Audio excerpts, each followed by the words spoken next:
구약 성경을 이제 이야기로 제가 풀어서 이제 말씀을 드리겠습니다.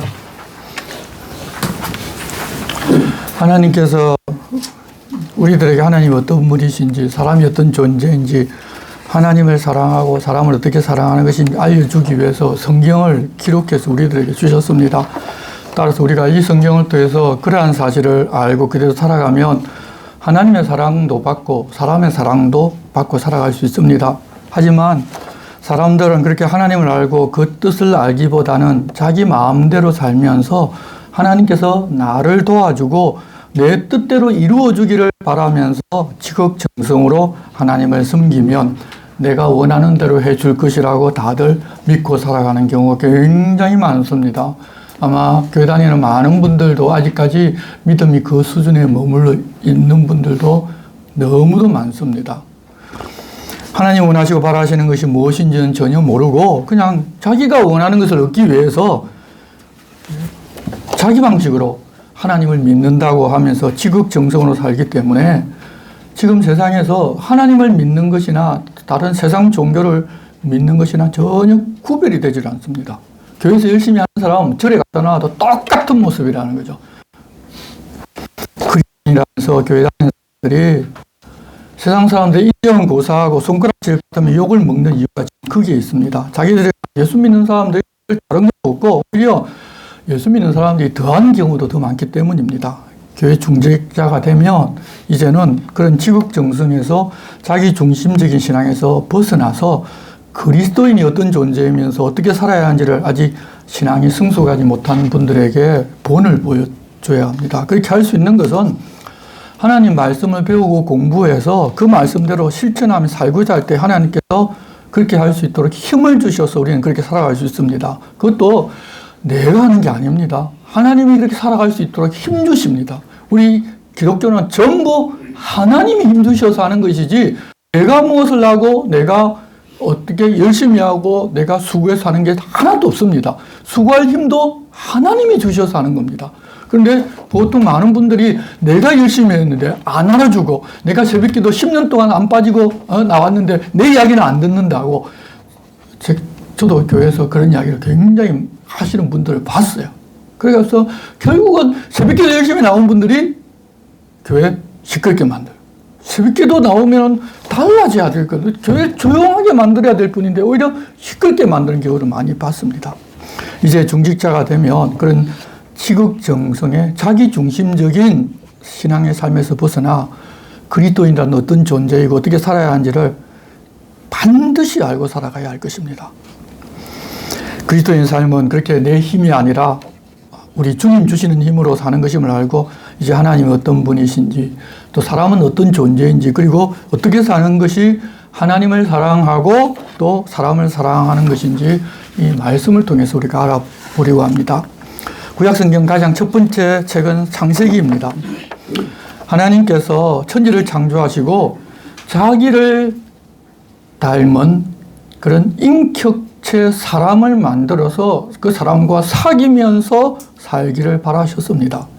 하나님 형상이라는 것은 물론 우리 얼굴, 우리가 하나님을 보지 못했기 때문에 우리 얼굴의 모습이 똑같다고 하는 이야기도 있지만 사실은 곧 인격을 이야기합니다. 스스로 선택할 수 있는 존재로 우리를 만드셨습니다. 그렇다는 것은 무슨 이야기냐면 하나님 말씀을 순종할 수도 있고 불순종할 수도 있는 존재가 우리들이라는 것입니다. 하나님께서는 자발적으로 하나님 말씀에 순종해서 하나님과 함께 사는 즐거움 속에서 하나님과 교제하면서 영원히 살기를 원하셨습니다. 그들을 그래서 부족한 것이 전혀 없는 에덴 동산에 두고서 단 한 가지만을 딱 요구하셨습니다. 선악을 알게 하는 나무를 동산 중앙에 두고서 어디를 가든지 항상 보여서 하나님께서 그 나무 실과는 먹지 말라고 했기 때문에 저건 먹지 말아야지 하는 그 기억하고 그 옆에 생명나무를 두고서 생명나무 실과는 얼마든지 따먹어도 되니까 따먹고 나머지 과일 다 먹어도 되니까 그 하나만 먹지 말고 영생을 누리면서 살라고 하셨습니다. 이 말씀에 순종하면 하나님께서 창조주 되신다는 것을 인정하는 것이고, 불순종하면 하나님을 부인하는 것입니다. 그래서 하나님께서 누구든지 하나님 말씀대로 살면서 영생을 누리자고 말씀하셨습니다. 그런데 하나님처럼 되고 싶다는 마음이 사람 속에 있다는 것을 난 마귀가 조용히 꿰어서 속이기를 시작합니다. 사람들은 하나님 말씀보다 마귀가 하는 말이 더 믿을 수 있다고 생각하고서 결국 하나님 말씀에 불순종하고 마귀의 말을 따릅니다. 그래서 마귀의 종이 되었습니다. 사람은 누구든지 그 말을 듣고 순종하는 존재의 종이 됩니다. 그래서 하나님께서 처음에 사람들을 창조하시고 나서 사람들에게 세상을 다스릴 수 있는 권한을 주셨습니다. 권세를 주셨습니다. 그런데 그 사람이 마귀의 종이 되면 이 세상을 다스릴 수 있는 권세를 누가 가지게 되냐면 마귀가 가지게 됩니다. 왜냐하면 종은 그를 자기에게 없기 때문에. 종은 전부 다 주인 걸로 다 빼앗깁니다. 그래서 마귀의 종이 됨으로써 이 모든 것을 이제는 마귀가 운용하고 자기 마음대로 조종하기 시작합니다. 그런데 사람들은 원래 하나님으로부터 받아서 자기들이 가졌던 것을 지금 마귀가 사용해서 자기를 조종하고 있는지 전혀 모릅니다. 그냥 마귀의 권세에 복종하면서 그대로 살아갑니다. 그 결박을 끊고서 하나님 나라로 돌아오는 것이 바로 예수 그리스도를 통해서 하나님 나라 백성이 되는 것입니다. 타락후에 보면은 아담의 아들 가인이 동생을 죽이는 살인을 저지르고 이제는 세상 사람들이 전부 다 자기가 왕이고 자기가 하나님인 삶을 살기 시작합니다. 그때는 자기 힘이 있으면 최고입니다. 내가 주인이기 때문에, 내가 왕이기 때문에. 그래서 하나님께서 계속 두고 보셨는데 아벨 문제는 아벨 대신에 죽은 셋 자손도 역시 그렇게 되어버립니다. 왜냐하면 세상이 다 그렇기 때문에. 죄악이 널리 퍼져서 더 이상 두고 보실 수 없어서 하나님께서 심판하기로 하셨습니다. 믿음의 사람이 믿음을 지키면서 살면 하나님은 어쨌든지 믿음의 사람을 통해서 다른 믿음의 사람으로 하나님이 누구신지를 알려줄 수 있기 때문에 하나님 기다리시지만 믿음의 사람이 믿음의 사람으로 살지 않으면 하나님께서 더 이상 기다리지를 않으십니다. 그래서 노아와 그 가족에게 방주를 지어 살 방안을 마련해 주시고서 물로 세상을 심판하고 노아 가족은 그렇게 구원받았지만 문제는 노아 가족도 역시 죄를 가진 아담의 후손이어서 또다시 그 후손들도 죄에 속한 삶을 살기 시작합니다. 이걸 우리가 잘 알아야 되는데 하나님 앞에 한번 구원받았다고 자기가 구원되는 게 아니라 하나님의 의롭다고 인정해주는 칭의를 받는 것이지 우리가 의인되는 것이 절대 아닙니다. 노아 후손 같으면 그 후로는 다 의인들만 살았어야 할 것 같은데 바로 죄악으로 빠져듭니다. 하나님께서는 다시는 홍수로 세상을 심판하고 멸망시키지 않겠다고 약속하면서 무지개가 보이게 해주셨는데 후손들은 그것을 믿지 않고서 다시 홍수가 오더라도 그 위에 도달할 수 있는 바벨탑을 쌓아서 홍수가 지난번 여기까지 왔으니 우리는 그 위로 올라가서 할 수 있는 탑을 해서 그 위에 올라가서 다시 하나님 물로 심판하도 살아나겠다고 하면서 탑을 만들기 시작합니다. 하나님과 한번 겨루어 보자는 것입니다. 그게 우리 인간의 본성입니다. 하나님께서 인간의 은혜를 혼잡시켜서 그 일이 이루어지지 않게 하셨죠. 은혜가 같은 사람들끼리 이제 다 모여서 각자 자기 살 만한 곳으로 흩어집니다. 그때 우상 숭배도 함께 퍼져나가서 온 세상에 우상 숭배하는 것이 유사한 듯 하면서도 또 각자의 사정에 맞게 또 다른 우상을 만들어 섬깁니다. 그런 나라에 하나님께서 믿음의 사람을 한 사람 한 사람 불러서 하나님과 그 나라를 보여주시려고 하니까 하나님 얼마나 힘드시겠어요. 그래서 하나님께서 한 나라를 세워서 그 나라를 통해서 온 세상에 하나님 어떤 분이신지를 보여주고 알려주려고 하십니다. 그렇게 택함 받은 사람이 바로 우상 장사를 하던 데라와 그의 아들 아브라함입니다. 그들이 의로서가 아니라 하나님께서 은혜로 그들을 선택하셨습니다. 그래서 우리가 구원받은 것, 하나님께서 나로 하여금 어떤 영원한 생명을 주신 것은 그냥 우리에게 선물로 주신 것이지, 내가 뭘 잘해서 하나님 앞에 수고하고 헌신해서 정말 열심히 기도하고 열심히 봉사해서 주신 것이 아닙니다. 그냥 우리는 받았기 때문에 감사하면서 하나님과 함께 사는 것입니다. 하나님께서 고향과 친척을 떠나라고 하셨었는데, 데라가 아브라함과 함께 갈대아 우르를 떠나 고향인 하란에까지 왔는데 어쩐 일인지 아브라함 아버지 데라는 더 이상 가지를 않습니다. 그래서 데라는 그곳에서 죽고, 그 후에 하나님께서 아브라함에게 하란에서 나타나셔서 그곳을 떠나라고 말씀하십니다. 아브라함이 믿고 떠납니다. 그래서 믿음의 조상이 되었습니다. 중요한 것은 그가 하나님께 무엇을 열심히 해드리고 무엇을 열심히 해서 선택받은 게 아닙니다. 믿고 떠났기 때문에 믿음의 조상이 된 것입니다.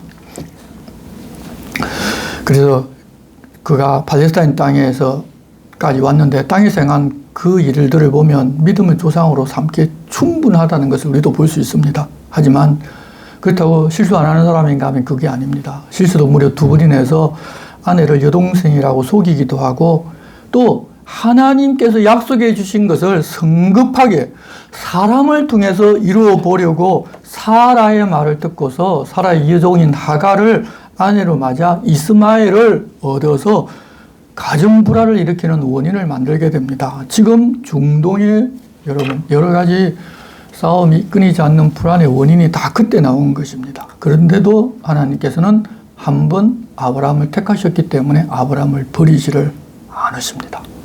하나님이 약속하신 것은 영원 불변합니다. 100세 사라를 통해서 약속의 아들을 주고 그 아들을 번제로 바치라고 하셨습니다. 그런데 아브라함은 그때도 하나님을 믿고서 그 말씀에 순종하여 아들을 번제로 바치려고 합니다. 믿음이 증명되었습니다. 그때부터 하나님께서는 그를 친구라고 불러주기 시작하십니다. 그렇게 난 이삭은 순종의 사람이어서 모든 것들을 다 양보를 통해서 하나님께서 그와 함께하고 계신다는 사실을 주변 이웃들에게 다 보여줍니다.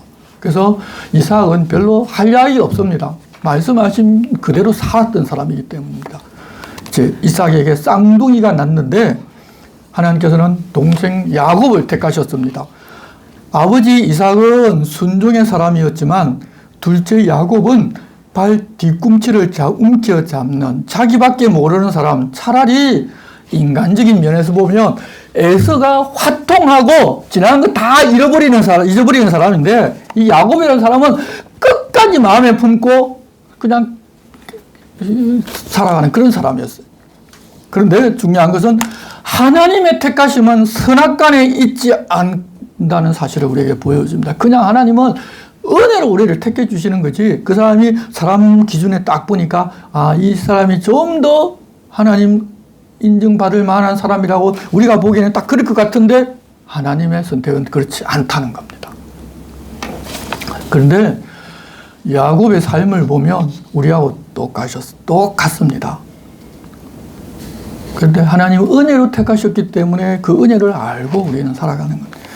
움켜쥐려는 야곱의 일생을 보면 알 수 있습니다. 형을 속이고 장자의 명분을 팥죽으로 삽니다. 어머니와 공모를 해가지고 눈먼 아버지를 속이고 장자의 축복을 받습니다. 집안 분위기가 이상하게 돌아갑니다. 외가로 도망가 버렸습니다. 베델에서 하나님께서 먼저 그에게 너를 안전하게 내가 돌아오게 해주겠고 복을 주겠고 그 다음에 하란까지 갔다 오는데 내가 너와 함께 하겠다고 약속을 먼저 해 주셨습니다. 그런데 야곱은 그 약속을 믿는 것이 아니라 자기를 돌아오게 해주시면 하나님 나는 이것 해드리겠습니다 라고 이야기합니다. 하나님 집을 드리겠고 11조를 드리겠다고. 하나님이 약속해 주셨는데 이 사람은 어떻게 안 믿고 자기 조건, 내가 이런 걸 하면 하나님 기뻐하시고서 내 원하는 것 이루어 주실 거야 라는 마음으로 가지고 사는 사람입니다. 우리하고 똑같습니다. 하나님 말씀을 듣고 순종하는 것이 아니라 여전히 자기중심적인 삶을 살면서 자기가 주인 된 삶을 살고 있다는 것이 드러납니다. 그냥 자기가 원하는 데 다 해달라는 것입니다.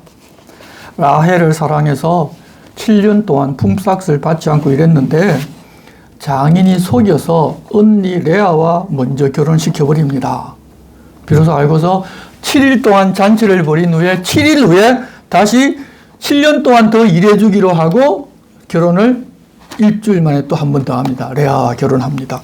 그리고 14년을 일했는데 그렇게 열심히 일을 해도 전부 외삼촌의 소유가 되자 자기 재산이 없다고 나는 이제 집에 돌아가겠다고 이야기합니다.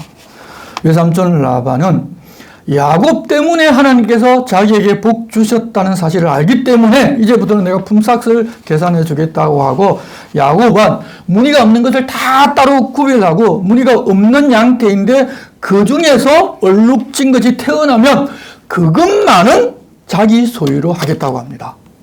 그러니까 처음부터 무늬 있는 것들은 다 다른 데로 데려가서 라반의 아들들이 치고 하든지 무늬가 없는 것 중에서 무늬 있는 것이 태어나면 자기 소유로 하기로 그렇게 약속을 하고 라반의 무늬 없는 양떼를 치기 시작한 것입니다. 자, 중요한 것은요, 하나님께서 복 주시는데 인간적인 방법을 또 여전히 사용합니다. 짐승들이 교미할 때 인간적인 방법으로 나무 껍질을 벗겨놓고 교미할 때 보게 해서 얼룩진 것이 나올 줄로 생각하고서 그렇게 열심히 수고합니다. 여러분 유전법칙 보면 이런 교미할 때 그거 보면 그거 나옵니까? 말도 안 되는 이야기입니다. 근데 우리 어떤 성경을 잘 이해를 못하는 분들은 그러면 나온다고 그렇게 그래서 됐다고. 하나님이 복 주셔서 하나님이 야곱을 챙겨주셔서 나온 거지 그렇게 해서 나온 게 아닙니다. 야곱은 지금 뭘 하고 있죠? 헛짓하고 있습니다. 그래서 열심히 수고하는데 안 해도 될 일을 하고 왜? 하나님을 안 믿고 있기 때문입니다. 야곱이 재산이 늘어납니다. 그자 라반의 아들들이 원망합니다. 결국 불화하게 됩니다. 그래서 이 장인 집에서 야반 도주를 합니다. 라헬이 자기 아버지의 드랍이 무상입니다. 우상을 훔쳐서 도망간 걸 알고서 장인이 사위를 잡으려고 군대를 끌고 뒤쫓아갑니다. 만나기 전날 밤에 하나님께서 라반에게 나타나셔서 선악간에 야곱을 해하지 말라고 말씀하셔서 결국 상호 불가침 조약을 맺고 서로 헤어집니다. 하나님께서 말씀하시기를 야곱이 선하니까 해하지 말라고 말씀하시는 것이 아니라 뭐라고요? 선악간에 나 그 악한 줄 안다. 그래도 내가 택한 사람이니까 너 손대지 마. 그렇죠?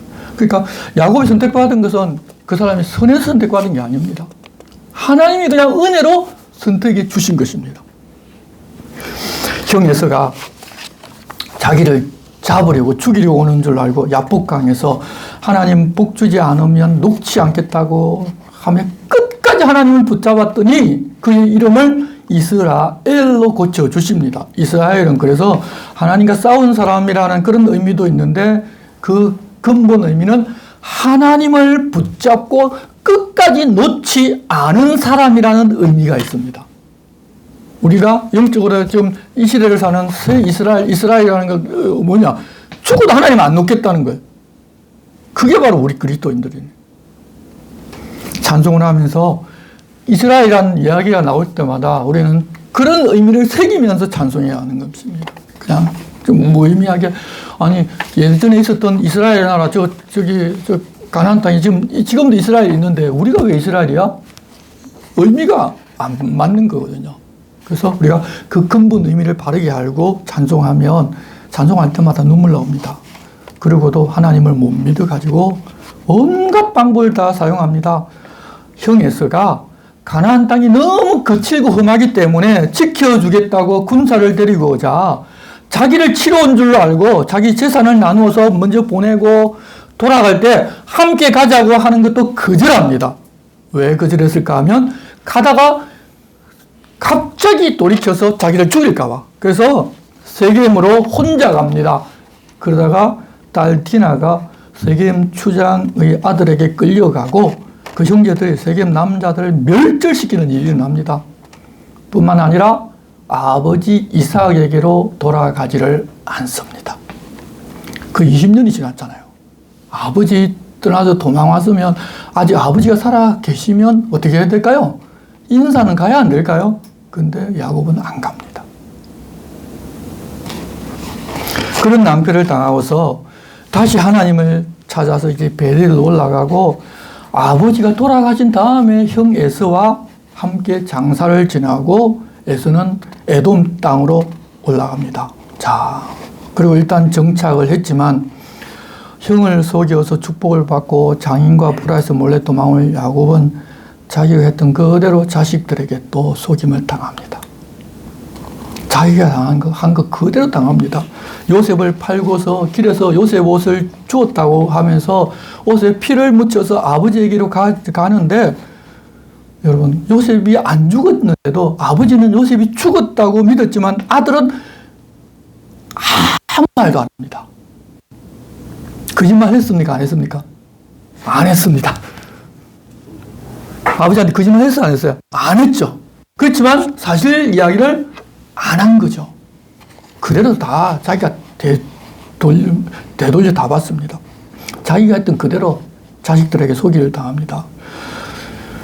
자, 요셉이 죽은 줄로 알고 얼마나 슬퍼하면서 살았던지 그 얼굴을, 아버지 얼굴을 보지를 못해서 유다가 가출합니다. 그래서 다른 곳에 가서 자녀를 낳는데 그러다가 자기 자녀를 잃어버립니다.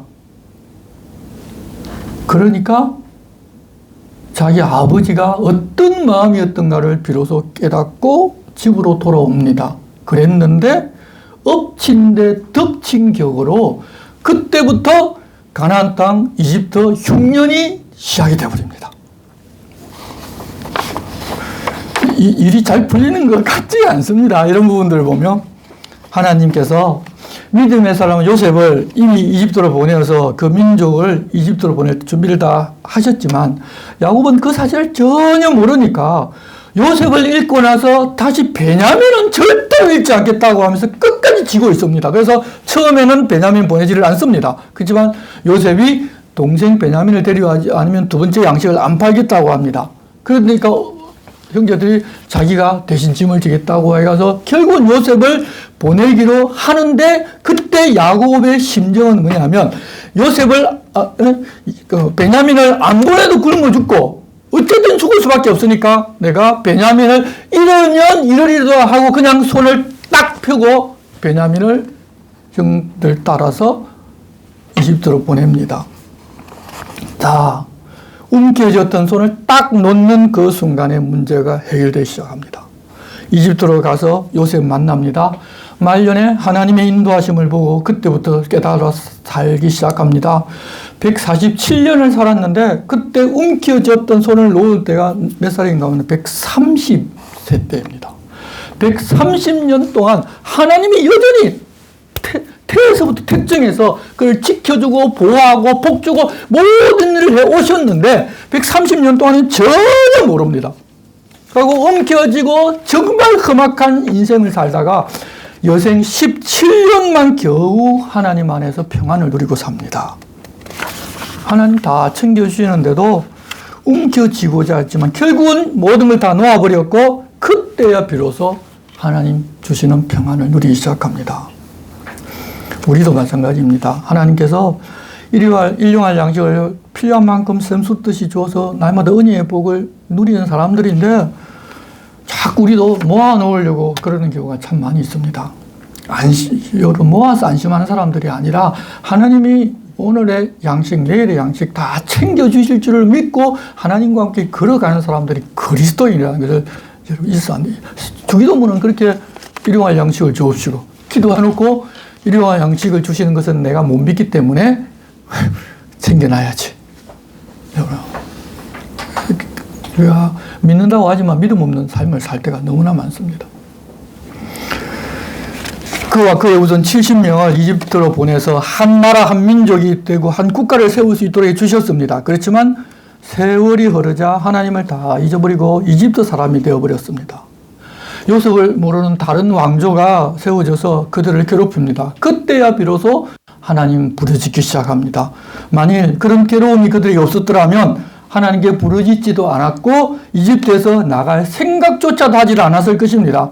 하나님께서 모세를 준비시키시고 10가지 재앙을 이집트에 내려서 하나님이 어떤 분이신지를 이집트와 이스라엘 백성들에게 다 알려주고 마침내 출애굽시켰습니다. 그들을 출애굽시켜서 홍해 건너고 이런 거 다 있지만 시내산에 딱 데려다 놓고 자신이 어떤 분이신지 어떤 존재인지를 알려주셨습니다. 그리고 그들을 내가 선민, 하나님으로 백성으로 삼아서 복을 주고 그렇게 사는 것을 온 세상에 다 보여주고서 그 하나님을 선전한, 하나님을 전파하는 제사장, 나라, 민족, 국가로 너희들을 세우고자 하는데 너희들은 어떻게 생각하느냐 물어보셨습니다. 그때 그들은 그렇게 한다고 약속을 합니다. 그래서 그들이 동의하자 하나님은 이스라엘의 하나님이 되시고 이스라엘 민족은 여호와 하나님의 백성이 되었습니다. 자, 선택한 목적은 뭐냐면 먼저 그들에게 복을 주어서 그것을 보고 아직 하나님 모르는 온 세상 사람들이 이스라엘 나라를 보면 하나님이 여호와 하나님이 바로 그분이시구나, 복을 주시는 분이시구나를 알게 하려고 그 민족을 택해서 선민으로 여러분 삼았습니다. 그 계약서 내용이 바로 십계명이고 레위기서입니다. 그 계약서대로 광야에서 한번 살아보게 하셨는데 하나님 믿지 않고 항상 원망, 불평합니다. 그러나 하나님은 약속 끝까지 지키십니다. 그래서 가나안 땅까지 그들을 데려가 인도해 주시고 그곳에 들이십니다. 약속의 백성이 되어서 약속의 땅에 들어가기까지 하나님 율법을 가지고 한번 살아본 내용이 민수기서인데 가데스 바네아에서 가나안 땅 문 앞에 들어가서 불순종으로 한 달이면 들어갈 길을 무려 38년을 더 40년 동안 빙빙 돌아가다가 마지막으로 약속의 땅 들어가기 직전에 다시 하나님께서 그들에게 너희들에게 땅을 주고 나라를 세워주고 이렇게 살라고 부탁하셨다는 말씀을 반복하는 것이 바로 신명기서입니다. 그래서 레위기서를 반복해서 설명한 내용이 바로 신명기서입니다. 우리가 잘 아는 신명기 28장 복과 저주의 말씀이 있는데 이 복과 저주는 항상 같이 있어서 우리의 선택입니다. 순종하면 복, 불순종하면 저주입니다. 그래서 하나님 주시는 복을 받아 누리고자 하면 하나님 말씀에 순종하면 됩니다. 여러분이 복 달라고 울고불고 40일 금식 기도를 하고 산기도 가서 소나무 뿌리를 뽑고 그리 하지 않아도 여러분이 하나님 말씀에서 이렇게 하면 복 받는다고 하신 말씀 그대로 살기만 하면 복 받습니다. 그냥 알아서 챙겨주십니다. 근데 우리는 그렇게 무엇을 우리에게 부탁하셨는지 그 하나님 말씀을 모르기 때문에 알 생각도 해보지도 않고 그냥 열심히 복 달라고 기도하고 복 달라고 하면 주시는 걸로 알고 애글 복국에서 그래서 내가 원하는 어떤 걸 그러면 자기가 믿음이 좋은 사람인 거라고 착각합니다. 그 순종의 삶, 복 있는 삶을 누리기 위해서 그 땅에 들어가서 그 땅에 사는 민족을 다 진멸하고 우상을 섬기는 습관들이 이스라엘 백성들 안에 들어오지를 못하게 하라고 말씀하셨는데 불순종하기 시작해서 결국 우상을 하나님과 함께 섬깁니다. 왜 그랬을까? 하나님을 섬기는 것보다 그 사람들이 사는 게 훨씬 더 쾌락도 즐길 수 있고 부유하게 살 수 있기 때문입니다. 그 땅에 살던 사람은 목축을 해서 이미 잘 사는 사람들이고 가나안 땅에 들어간 자기들은 농사를 짓는 사람들이고 자기들은 목축을 하는 사람인데 지금도 우리가 알듯이 몽골 같은데 목축하는 사람이 잘 삽니까? 아니면 농사 짓는 사람이 잘 삽니까? 훨씬 더 농사 짓는 사람이 문화도 풍부하고 먹는 것도 잘 먹고 그럽니다. 그러다 보니까 그 사람들의 풍요가 눈에 들어와서 그 나라 신을 섬기면 자기들도 그런 풍요를 누릴 것으로 생각하고 그 나라 신들을 눈에 담기 시작합니다. 하나님께서 가나안 땅에 그들을 보내주시면서 그 땅의 특징을 이렇게 알려주셨습니다. 그 땅은 비가 오면 다 흡수해 버려서 비가 때에 따라 와야 풍년이 드는 땅이라고 말씀하죠. 그래서 하나님께서 눈동자를 부릅뜨고 있으면서 그때 이스라엘 백성들에게 피를 줄 때가 언제인지 딱 말씀에 순종해서 살면 그 땅에서 피를 줘서 농사뿐만 아니라 목축이 풍성해서 풀이 풍성해서 목축도 넉넉하게 될 수 있도록 약속해 주셨는데 순종만 하면 되는 것입니다. 그런데 모아놓아야 안심하는 옛 삶의 습관을 버리지 못해서 가나안 땅의 풍요의 신을 섬기기 시작합니다. 그들이 하나님을 떠나면 하나님께서 그냥 고생하게 내버려 둡니다. 그리고 힘들면 어쨌든지 처음에는 하나님께 찾아와서 하나님 우리 잘못했습니다. 용서해달라고 하나님 구원해달라고 부탁합니다. 처음에 그렇게 했는데 바로 사사를 보내어서 하나님께서 구원해 주셨습니다. 그런데 계속 이게 반복됩니다. 좀 잘 살면 자기들 마음대로 살고 또 어려운 일이 생기면 하나님 구원해 주셔서 해서 사사를 보내서 구원해 주면 또다시 돌아가고 그래서 문제는 이런 시간이 반복이 되다 보니까 사사조차도 자기 뜻대로 살기 시작합니다. 온니엘, 에훗, 삼갈, 드보라, 기드온, 입산, 엘론, 압돈, 삼손 우리 다 아는 이야기입니다. 사사기에 그렇게 이야기를 합니다. 이스라엘의 왕이 없어서 제 소견에 옳은 대로 행하였다. 중요한 것은 여기서 왕은 하나님이 왕이십니다. 이스라엘 왕은 하나님이십니다. 그런데 그것을 전혀 모르고 하나님을 왕으로 섬기지를 않습니다. 자기들을 사사기 마지막 부분에 보면 자기들을 위한 신상을 만들어 놓고 그 제사장까지 두면서 우상을 섬기면서 그를 바로 하나님이라고 하며 살아갑니다. 그러면서 자기가 신당을 만들고 이제 레위인을 고용해서 내가 매일 제사를 드리니까 하나님 내게 복 주실 거야 라고 이야기를 합니다. 또 한 장 넘어가면 레위인의 첩 이야기가 나옵니다. 그럼에도 불구하고 그들을 하나님께서 버리지는 않으십니다. 그런 중에 그 사사시대에 흉년이 들었는데 중요한 거는 이스라엘에는 흉년이 들면 먹을 것을 가지고 있는 사람이 가난하고 어려운 사람을 자기 재산으로 풀어서 흉년이 끝날 때까지 같이 사는 게 율법인데 룻의 시아버지와 그의 가족 나오미를 포함해서 아들은 자기들만 잘 먹고 잘 살기 위해서 그 땅을 전부 다 팔아버립니다. 그리고 재산을 가지고 모압 땅으로 이민을 가버렸습니다. 그곳에서 두 아들을 이방 여인 모압 여인들과 결혼을 시킵니다. 결국 두 아들 다 죽고 과부만 세 사람 남았는데 나오미가 베들레헴에 양식이 넉넉하게 생겼다는 이야기를 듣고서 돌아가고자 합니다. 길을 가다가 이방인인 며느리들은 젊으니까 너희들 모압 땅으로 돌아와서 새로 결혼해서 살아라 하고 떼놓고 가려고 했는데 룻이라는 사람은 여러분 이스라엘을 도망칠 때부터 믿음 없던 사람 그런 집에 시집을 가가지고 그 짧은 기간 동안에 여호와 하나님이 누구신지를 알고 그 하나님을 믿기 시작합니다. 시어머니를 따라가서 여호와 하나님을 섬기겠다고 합니다. 그렇게 하나님께로 돌아오자 하나님께서 그들을 회복시키기 시작합니다. 보아스를 만나서 결혼하고 다윗의 할아버지를 낳아서 다윗 왕의 조상이 됩니다. 모압 여인이 말입니다. 그런 사사시대 믿음의 가정에서 하나님께서 나실인을 하나 사무엘 나게 해서 이스라엘이 하나님 앞으로 돌아오게 하는 사명을 줍니다.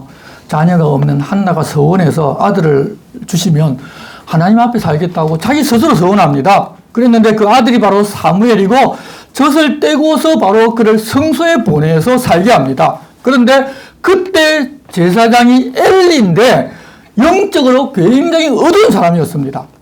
더구나 그의 아들들도 전부 불량한 애들이었습니다. 그런데도 자녀를 성소에 맡깁니다.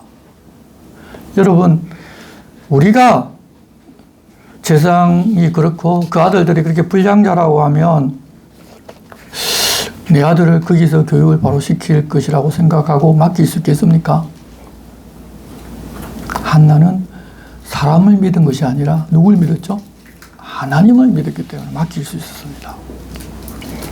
우리도 마찬가지입니다. 오늘날 자녀의 미래까지 전부 다 부모가 다 챙겨주려고 하는데 하나님을 믿고서 좀 자유로운 삶을 부모가 살아가야 되는데 예수 믿는 사람도 자녀 때문에 자유롭게 살지를 못합니다. 그냥 하나님이 누구신지를 보여주고 하나님이 내 인생을 책임지셨던 것처럼 우리 자녀들 인생도 책임져 주실 것을 믿고 자녀들에게 하나님이 누구신지를 좀 정확하게 가르치는 게 부모의 사명인데, 그러면 하나님께서 우리 자녀들 인생도 바르게 이끌어 가실 것인데 그걸 안 믿기 때문에 내 자녀 인생을 내가 다 책임지려고 합니다.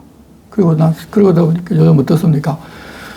내일 기말고사 있으면 오늘 주일입니다. 교회 어떻게 됩니까? 텅텅 비죠. 안수집사, 장로 자녀도 마찬가지 다 학원 다 가셨어요. 왜? 시험 한 번 잘못 치면 내신 성적 떨어지고 좋은 대학 못 간다고 생각하기 때문에. 지금 그런 가지고 살고, 그러면서도 열심히 하나님만 믿는다고 내가 할 거 다 했으니까 11조 드리고 내가 교회 봉사 다 했으니까 하나님 내게 복 주실 거야. 그러고 나서 나중에 자식이 좋은 대학 들어가면 하나님 복 주셔서 들어갔다. 지금 우리가 그런 잘못된 시각으로 계속 보고 있습니다. 그러면서도 내 뜻대로 되면 내가 믿음이 좋았고 하나님 내게 주셨다고. 그렇게 입으로는 그렇게 고백합니다. 그런데 예수 믿는 사람은 하나님 말씀하신 그대로 믿고 그대로 따라가서 하나님이 어떻게 역사하신지를 보는 것이 여러분이 그리스도인들입니다. 그런데 우리는 하나님의 역사하심을 안 봅니다. 안 보고 내 뜻대로 자꾸 구해달라고 되면 내가 믿음이 좋아서 그렇게 해주셨다. 그 하나님 역사할 틈도 조금도 내보이지 않습니다.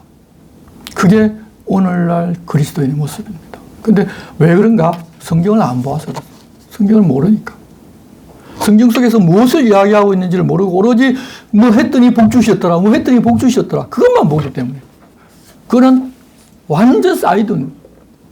그건 몰라도 되는 이야기인데, 몰라도 되는 이야기는 다 알고 정말 하나님께서 자기 백성들에게 무슨 말씀을 하셨는지는 다들 모르고 살아갑니다.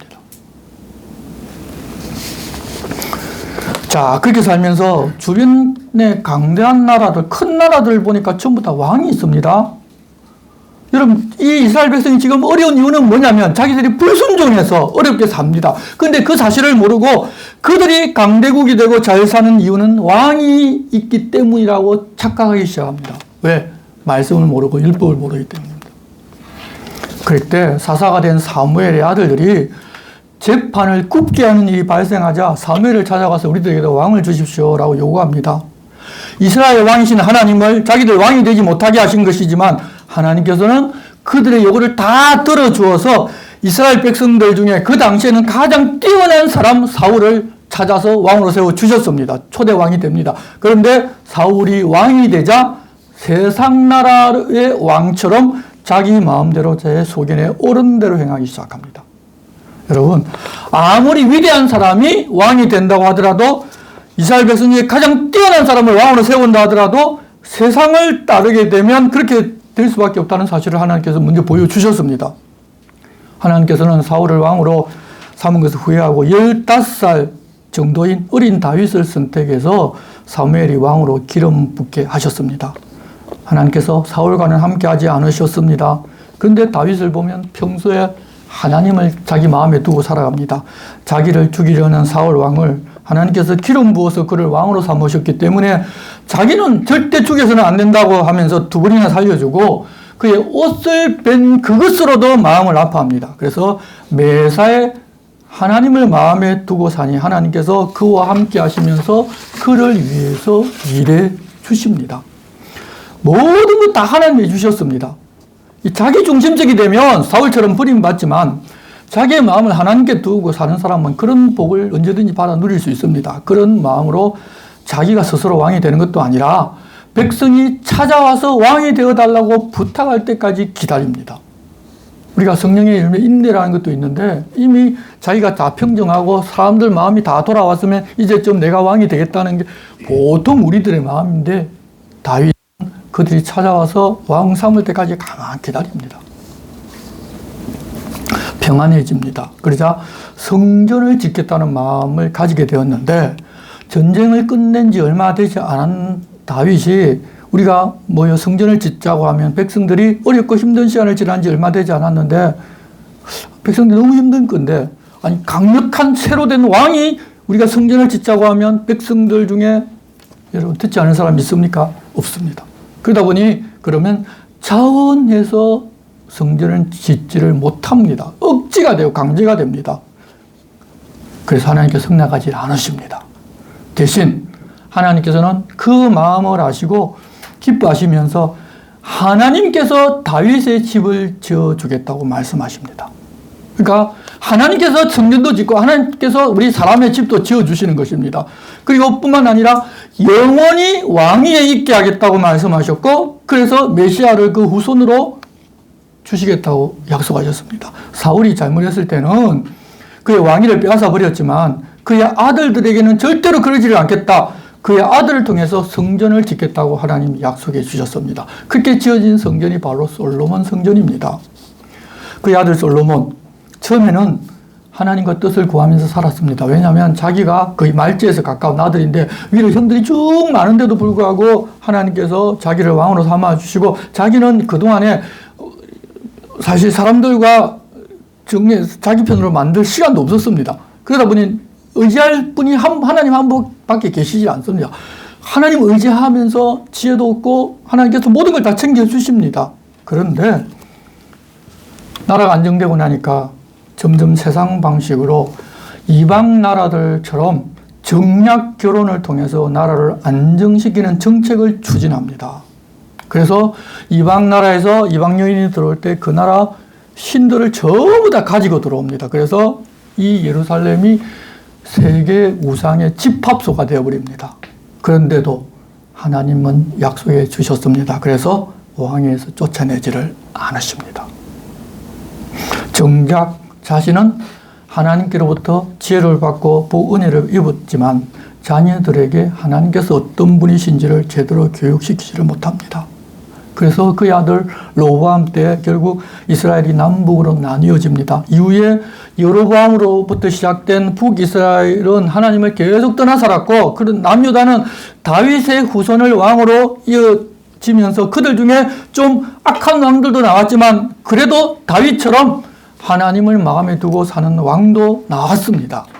그렇게 하나님을 떠나 살아갈 때 하나님께서 선지자를 보내어서 그들을 하나님께로 돌이켜보려고 하십니다. 그래서 그 땅에 선지자가 나타나면 그때는 이스라엘이 하나님을 떠나 살고 있을 때라는 것을 알아야 합니다.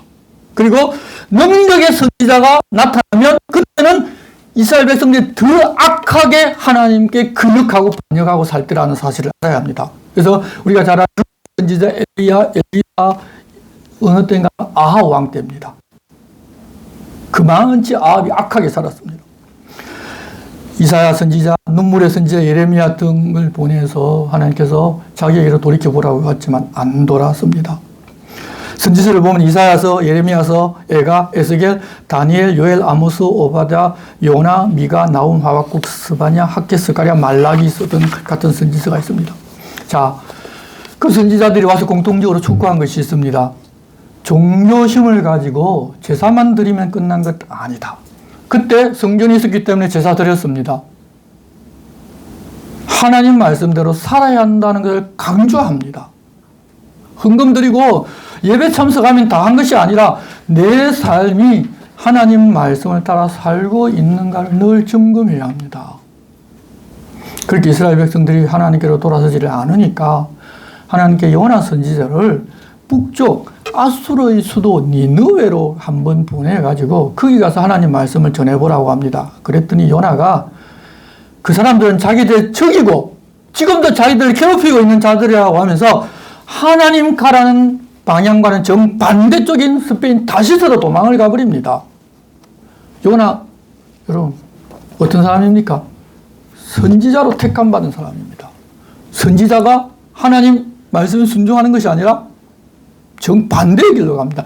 그런 시대가 바로 선지자가 나타나던 이스라엘의 왕국이 두 개 분열되어 있던 그런 시대입니다.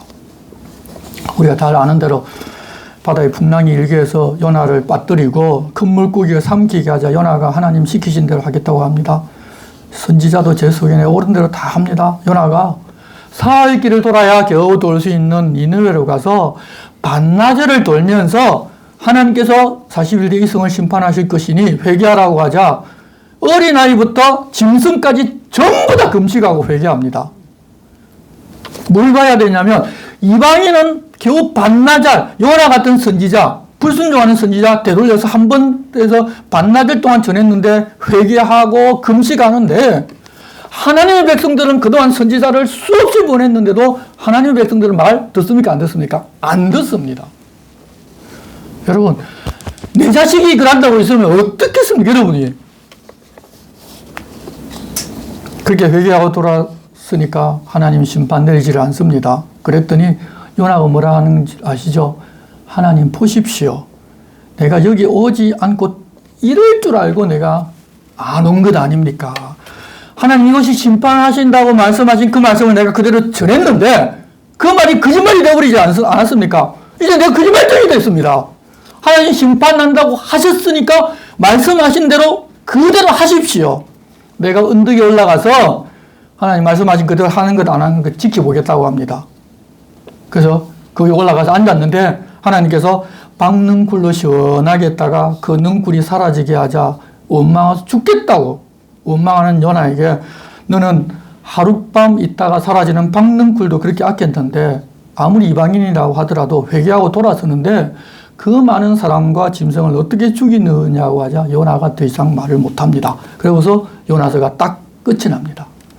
이스라엘 백성들이 어떤 생각을 가지고 있는지를 보여줌과 동시에 하나님께서는 이스라엘 백성들만 사랑하시는 분이 아니라 이방인들까지 사랑하시는 분이시고 그때 당시에 하나님의 택한 백성 선민이라는 이스라엘 백성들이 무슨 생각을 가지고 있는지를 그대로 다 보여주는 내용이 요나서입니다.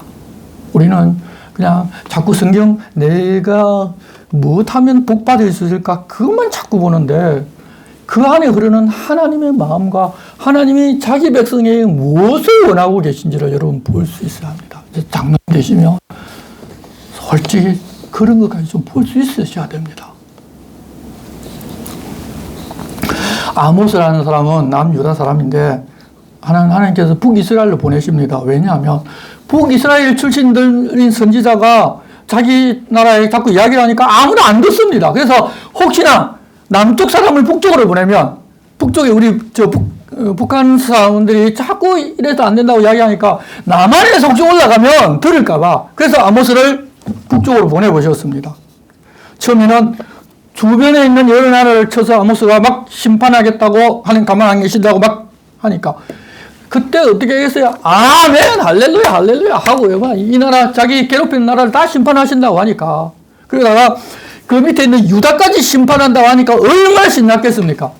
딱 그 심판하는 말을 딱 끝나고 나서 제일 나중에 이스라엘 죄가 그들 죄보다 훨씬 많다는 것을 알려주십니다. 안 돌아섭니다. 그때 그들은 종교심으로 살았습니다. 단과 베델에 세운 금송아지가 하나님인 줄 알고 그곳에 가서 제사 잘 지냈습니다. 하나님 왜 제사 안 지낸 줄 압니까? 이렇게 되면 제사는 더 열심히 지납니다. 그런 상태가 도저히 백성들이 안 되니까 호세아에게는 음란한 여인과 한번 살아보게 하고 도망가면 다시 찾아오고 다시 찾아오기를 반복하고 내 아내였던 바로 그 사람이 지금 이스라엘이다. 그걸 알려주면서 하나님께서 또 내 백성이 그런 상황이니까 그 마음을 좀 알고서 내 말을 전해달라고 호세아에게 하소연하셨습니다. 그런데 그 호세아서를 보면 그때 그들이 어떤 특별한 존재여서 하나님이 그들을 선택해서 선민으로 삼은 것이 아니라 뜨도는 민족, 그때 이미 다른 민족들은 나라를 세워서 거대한 왕국을 세우겠는데 그냥 아브라함 처음 하나님 선택받을 때 뜨돌이였지 않습니까? 아무것도 없었어요. 뜨돌은 길가에 버려졌는데 탯줄도 끊지 못하고 있는 이와 같은 민족이었는데 하나님이 살려서 잘 키워서 영화롭게 해주고 그래서 나이가 홍기가 차서 결혼을 시켜야 되는데 둘러보니까 전부 폭력을 행하는 그런 쓸데없는 정말 같이 살게 할 민족이 없어서 하나님께서 그러면 나와 살자니까 나와 결혼하려고 했는데 결혼하고서 시내산에서 이제 결혼 언약을 맺고서 신혼도 제대로 보내기 전에 다른 남자에게 달려가서 동침하는 여인이 바로 이스라엘이라고 하나님 비유하십니다. 그러는 이유가 뭐겠습니까? 하나님이 누구신지를 몰랐기 때문입니다. 그래서 호세아서는 뭐라고 하나님부터 하십니까? 우리가 힘써 하나님을 알자. 하나님이 어떤 분이신지. 그러니까 이스라엘 백성들이 지금 구약 성경도 읽고 가지고 있고 구약 성경 줄줄 외지만 외기는 외웠는데 하나님이 거기서 무슨 말씀을 하고 계신가는 모릅니다. 우리도 교회에서 각 해마다 성경 통독하죠. 통독하지만 어떤 교회는 나는 1독하자고 했는데 다른 사람 1독하니까 나는 2독할 거야. 주부에 나는 2독. 또 다른 사람 2독하면 저 사람보다 한 독 더 해야지 3독. 이렇게 성경을 읽지 성경 속에서 하나님의 마음이 뭐 어떻고 하나님께서 내게 무엇을 요구하시는가는 생각도 안 합니다. 왜? 구약 성경을 제대로 읽어보지도 않았고 그냥 복 준다는 이야기, 그 이야기만 찾아서 은혜 받고 제가 대학 다닐 때 해마다 성경을 통독하면서 이제 묵상 큐티를 했는데 큐티 노트를 작성을 했습니다. 그래서 한 3년 동안 노트를 작성해가지고 그다음부터는 큐티를 안 해요. 왜 안 했냐? 3년 동안 노트를 그 날짜별로 성경 본문 구절을 가지고 다 큐티 노트 적어놓은 거 봤는데 금년에 큐티 노트 적고 은혜 받은 구절이 같고 요때도 같고 요때도 같고 또 3년 동안 똑같아요. 그러니까 내가 은혜 받고 싶은 곳에서 은혜 받고 성경 읽고 끝나는 거예요. 1년에 성경 1독을 한 사람도 그런데 여러분 성경 1독도 안 하는 사람은 더 하겠죠. 근데 우리의 신앙생활의 모습이 지금 그렇습니다. 요엘서를 보면 엄청난 일이 있어서 먹을 것이 없는데도 돌아서지 않으면 더 큰 어려움일 것이라도 하면서 이제라도 금식하고 돌아서면 재앙을 내리지 않겠다고 제발 하나님께로 돌아오라 부탁합니다. 말세가 되면 성령께서 임하셔서 역사하는 때도 오고 그 후에 심판이 일어난다고 오순절 성령 강림 사건이 있을 것 알려주셨습니다. 당시에 하나님 아무리 말씀하고 부탁하셔도 안 듣고 결국 예수 그리스도 오시고 성령께서 오셔야지 문제가 해결된다는 것을 이미 요엘을 통해서 알려주셨습니다. 미가서는 권력자들, 힘 있는 자들이 백성을 등쳐먹는 것을 고발합니다. 하나님께서 자기들에게 권력을 주고 자기들을 기족으로 만들어 주신 것은 연약하고 가난한 백성들 도우라고 그렇게 해주신 것인데 오히려 힘을 가지니까 가난하고 배우지 못한 사람 등을 쳐서 오히려 자기 배를 더 불리더라는 것입니다. 그러면서 하나님께서 지극정성 들이며 온갖 제사는 다 지냅니다. 그러나 하나님께서 바라시는 것은 정의와 공의를 행하면서 사는 것이라는 것을 그들에게 알려주십니다. 지금 계속 구약 성경에서 이야기하고 있는 것 제사가 전부 아니야. 너희들 삶이 중요해. 이걸 계속 반복하고 계십니다. 이사야 선지자는 하늘을 불러내고 땅을 불러내어서 이스라엘 백성들의 불순종을 고발합니다. 그렇다고 하나님 그들 내버리시겠다는 이야기 안 하십니다. 메시아를 보내주겠다고 계속 말씀하십니다. 그렇게 하는 이스라엘이 하나님 나라의 온전한 모습을 보여주지를 못하기 때문에 메시아를 보내어서 하나님의 백성들을 그 죄에서 구원하고 새 하나님의 백성으로 삼아 하나님 나라를 세우겠다고 이야기해 주셨습니다. 이스라엘 백성들은 무슨 이야기인지 이해를 못합니다. 예레미야 선지자는 도저히 자기 백성으로 삼은 이미 약속을 시내산에서 맺은 언약 가지고 살기로 한 그 백성들이 돌아서지를 않으니까 예전에 맺은 언약은 끊고 이제는 새 언약을 맺겠다고 말씀하십니다. 새 약속을 주십니다.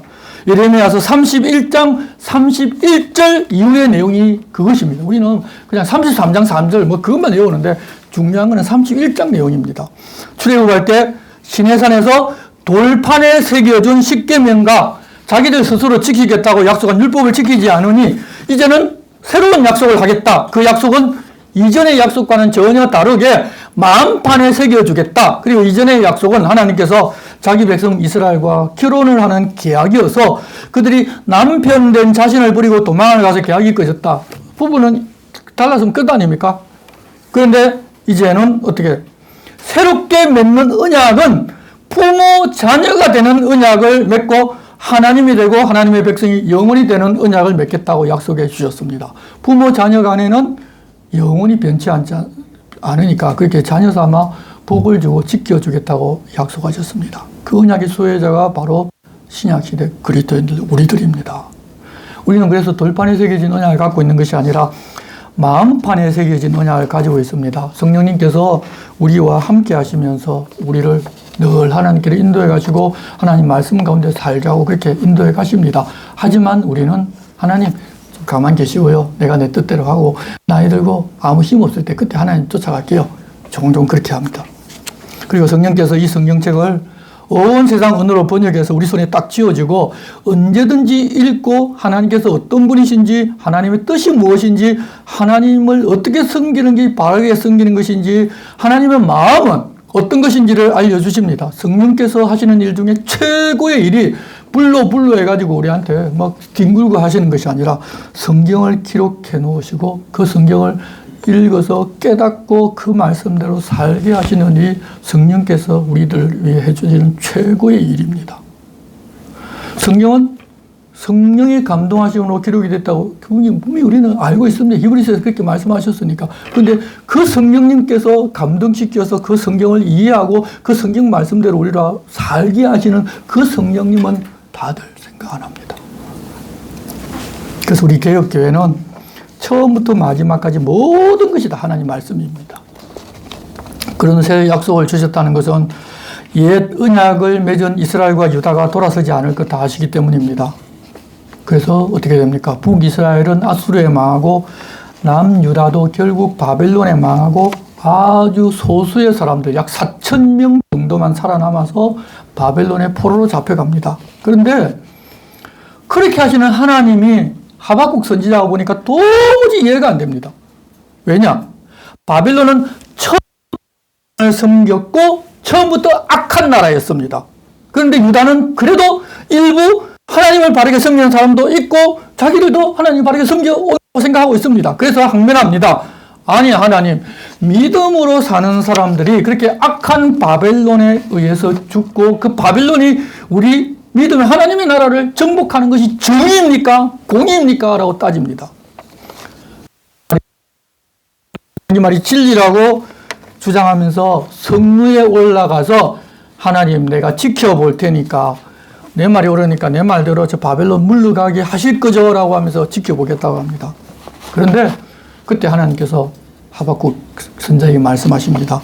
오직 의인은 믿음으로 산다고 말씀해 주셨습니다. 믿음으로 사는 사람은 살 길을 마련해 놓으셨다. 그 길이 어떤 길이냐? 예레미야를 통해서 알려주셨는데 바벨론의 포로로 잡혀가면 사는 길입니다. 하나님께서는 살 길을 이 지금 예루살렘 성을 보호해서 살게 해주시는 것이 아니라 바벨론의 포로로 잡혀가면 산다고 말씀해 주셨습니다. 그 바벨론에 왜 포로로 잡혀가게 하냐?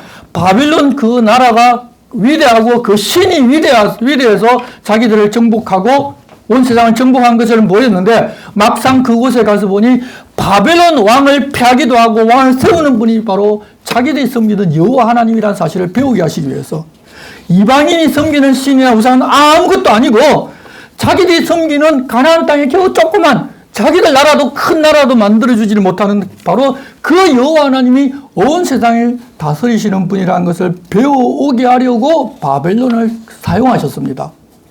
그렇게 하나님의 사람은 하나님께서 일하시는 방법과 이유는 모릅니다. 그렇더라도 하나님을 믿기 때문에 하나님께서 하라는 대로 순종하면서 사는 것인데 자기 생각으로 이렇게 하는 것은 정의나 공의가 아니지 않습니까? 하면서 하나님을 믿지 않고 자기 생각, 자기 방식대로 하나님 해야 한다고 주장하다가 오직 의인은 믿음으로 말미암아 산다는 말씀을 듣고 하박국이 깜짝 놀랍니다. 자기 딴에는 자기가 그래도 제사도 잘 되겠고 오늘 율법도 잘 지켜서 의인인 줄 알고 있었는데 그렇게 자기 생각, 자기 주장을 하나님께 하다가 그러는 사람은 하나님 믿는 사람이 아니지 않느냐는 생각이 갑자기 들었대요. 그러면 내가 버림받는 거 아니냐는 생각이 딱 듭니다. 그래서 하나님을 믿는 믿음은 내가 원하는 대로 해달라고 하는 것이 아니라 하나님이 하시니 내 생각에는 불합리하고 이해가 안 되어도 하나님 하시는 말씀을 듣고 순종하는 것이 바로 믿음입니다. 아브라함이 가나안 땅으로 가라고 했을 때 믿음이 출발했죠. 그게 순종이 그게 바로 믿음입니다. 우리는 여호와께로 아브라함 하란에서 부르셨으면 하란 거기서 아브라함을 복되게 해서 큰 나라로 만들어 주시면 될 거 아니냐고 얼마든지 주장할 수 있습니다. 왜 떠나게 하냐고. 근데 떠나라고 갈 바도 모르고 친척도 없고 아무것도 없는데 떠나고 하나님 떠나니 믿고 떠나니 그게 의가 되었고 그것을 바로 믿음이라고 불렀습니다. 우리는 그게 믿음이지 소나무 뿌리 흔들고 기도해가지고 철야 40일 금식 기도해가지고 내가 원하는 거 얻는 그걸 믿음이라고 생각하면 안 됩니다. 믿음은 하나님 말씀에 순종하는 것입니다. 자꾸 부흥사 이야기 많이 듣지 마십시오. 부흥사들은 그렇게 해야지 우리가 복 주고 하는 믿음 좋다고 보여준다고 하는데, 믿음은 말씀 속에서 믿음이 뭔지를 찾아야 되는데, 다들 그런 사람이 더 능력 있고 부흥사가 능력 있는 하나님의 종인 줄로 생각하는데, 죄송하지만 성경을 정확하게 아는 것이 더 중요합니다. 그때 하박국 선지자가 이렇게 노래합니다. 내가 들었으므로 내 창자가 흔들렸고 그 목소리로 말미암아 내 입술이 떨렸도다. 물이 우리를 치러 올라오는 환난과 기다림으로 것이 내 뼈에 들어왔으며 내 몸은 내 처소에서 떨리는도다. 비록 무화과 나무가 무성하지 못하며 포도나무에 열매가 없으며 감람나무에 소출이 없으며 밭에 먹을 것이 없으며 우리의 양이 없으며 외양간에 소가 없을지라도 나는 여호와로 말미암아 즐거워하며 나의 구원이 말미암아 기뻐하리로다. 주 여호와는 나의 힘이시라. 나의 발을 사슴과 같게 하사 나를 나의 높은 곳으로 다니게 하시리라. 결국 바빌론의 유다가 망하고 포로가 되는 것은 하나님께서 정해놓은 일이라는 사실을 알고서, 그럴지라도 하나님을 믿고 모든 것을 맡기고 어떤 상황, 어떤 처지가 된다 하더라도 구원의 하나님으로 말미암아 기뻐하고 사는 것이 바로 여호와 하나님을 믿는 신앙이라는 것을 알려주셨습니다. 그것이 바로 우리 그리스도인의 신앙입니다. 스바냐서는 믿음으로 사는 의인은 숨겨서 보호해 주시니까 믿음으로 살라고 말씀하십니다. 사람들은 바빌론에 포로 잡혀가는 사람들은 죄인이어서 잡혀간다고 생각합니다. 그렇죠? 아직 유다가 안 망했으니까.